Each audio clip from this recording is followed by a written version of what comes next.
Okay, isang mapagpalang araw mga kateknisan, mga kadayway, mga master. Mayroon po tayo ditong repair na LED TV. Ito po ay nasa 14 or 22 inch yata ito. So, ang brand po nito ay Megasonic. Sige, testing natin. Saksak natin para malaman natin kung anong issue nito. Ito, saksak natin. Yan. So, walang spark.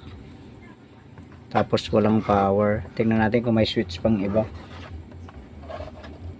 Wala na rin man. Wala na rin man switch.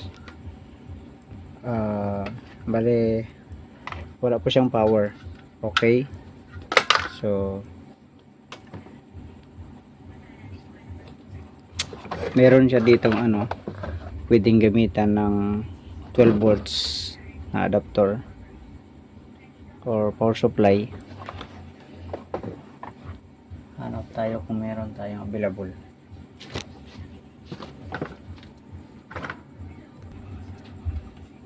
Ito, nakahanap tayo ng power supply. 12 volts po ito. Bali, power supply ito ng satellite box, yung para sa signal out. So, testing lang natin kung magkakaroon ng power.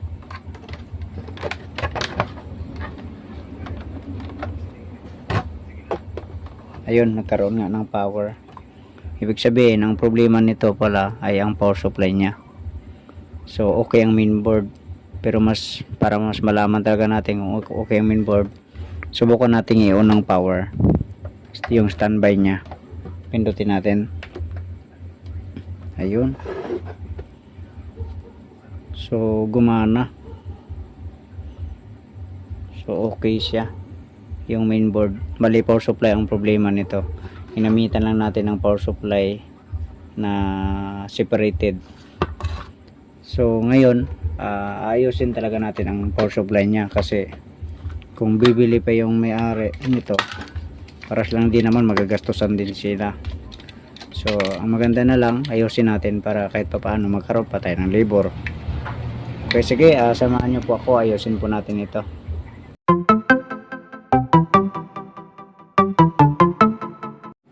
Okay, ito bali, nabuksan na natin. So, mas unang matatanggal yung harap, yung frame nya, bago yung LCD, tapos ito yung matitira. So, ito yung mainboard. Ito yung para sa ito yung backlight driver. Ito naman yung ito ang power supply. Ito yung backlight driver. Ito naman ang mainboard. So dito tanggalin natin ang power supply. Okay, ito bali, mag check voltage muna tayo.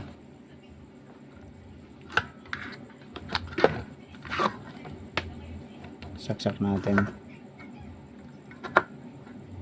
Parang walang spark. Check natin yung AC kung may tagos na voltahe. Baka cord lang ang problema. Ayun, wala nga. Walang tagos. So, ibig sabihin cord lang ang problema nito.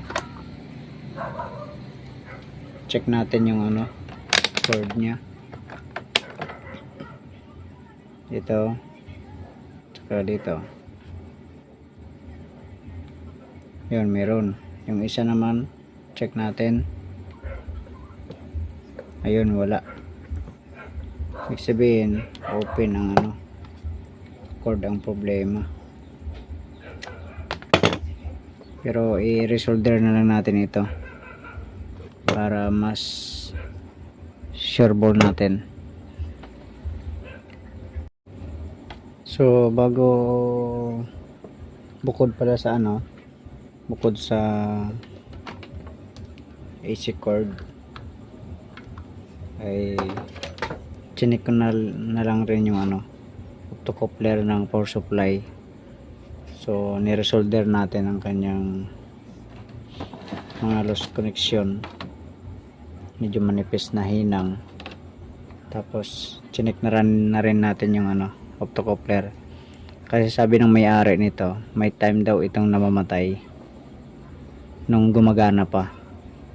Kaya chinek na lang natin yung optocoupler. So ito, ipapakita ko po sa inyo na meron nga talagang leak siya. Dito tayo sa pin number 3 at number 4.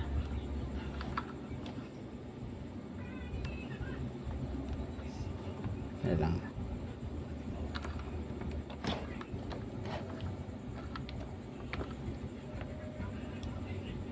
Putol din tayo natin. Ayan ang kumana.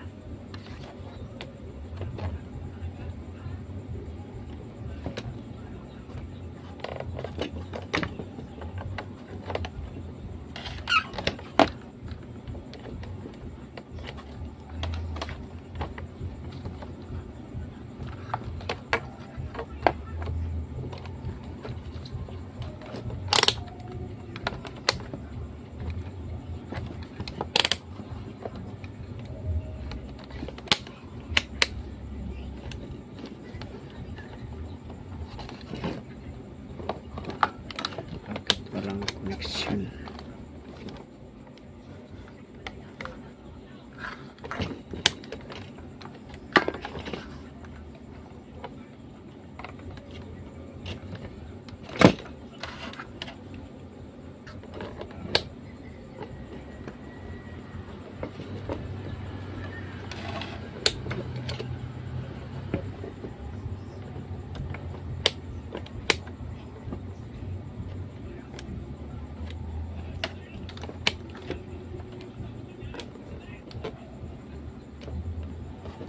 Nahulog kasi ito yung tester natin. Ayun. Okay, check natin. Ayan, reverse natin. So pares na may palo. So, talagang may sira na yung ano, yung optocoupler. Ito pali napalitan na natin. So bago na yan, napalitan na natin yan. Okay, so saksak natin. Napalitan na rin natin ng cord. Bale Samsung itong ano, sa Samsung na TV na CRT galing itong cord. Sige, saksak natin.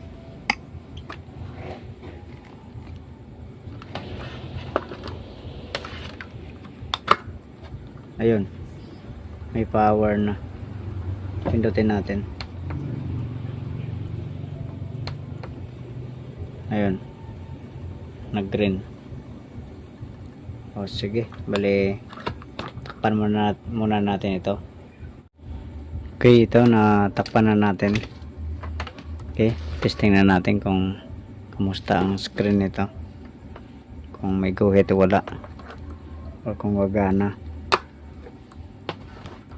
Ayan, pindutin natin ang standby power. Ayun, okay siya. So normal naman ang picture. Ayan, so lumabas na. Okay, sige, hanggang dito na lang video natin. God bless po sa inyong lahat.